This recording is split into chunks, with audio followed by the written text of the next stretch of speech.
It is a journey through the Bible with Mukhwana Isaac. Like, comment, share, and subscribe. In our previous sharing, we saw Psalm 23. The Lord is my shepherd, there is nothing I shall want.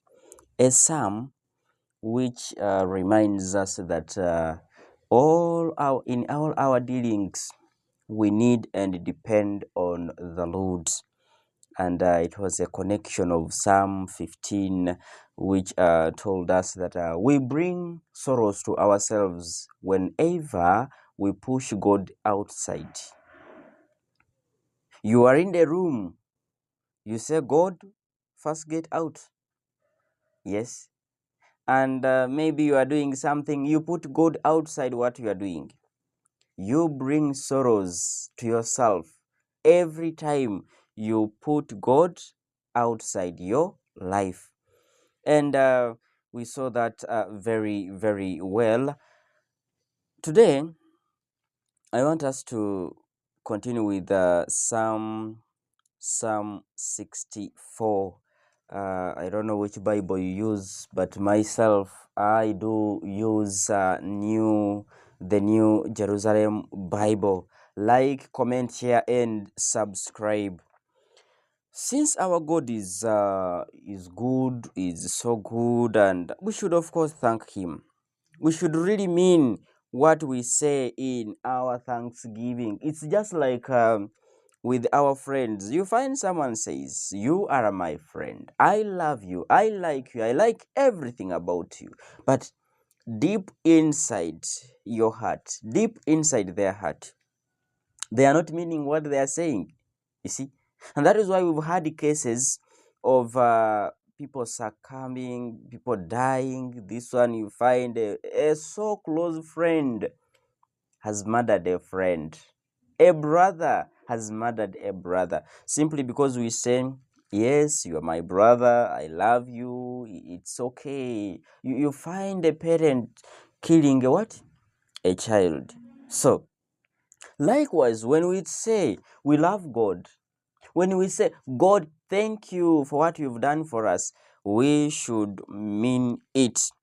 And so we should tell Him for what particular thing we thank Him for. Why are you saying thank you to God? Why are you thanking Him? Yes, exactly. You should mention it in your praise. And of course, because this psalm tells us that praise is due to you, O God, in Zion, and to you shall vows be performed. O you who hears prayers, you visit the earth and waters it. You greatly enrich it. The river of God is full of water. You provide their grain, for so you have prepared it.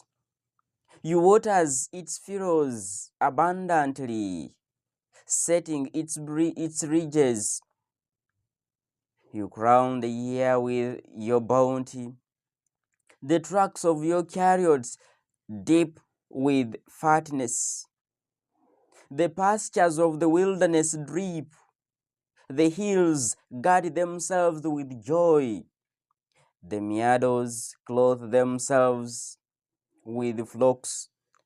The valleys deck themselves with grain.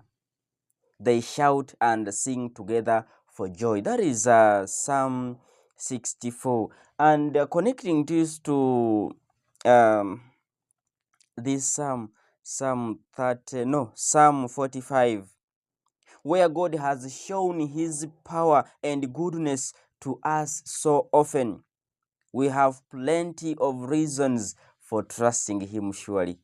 You see, God is our refuge and strength, a very present in trouble.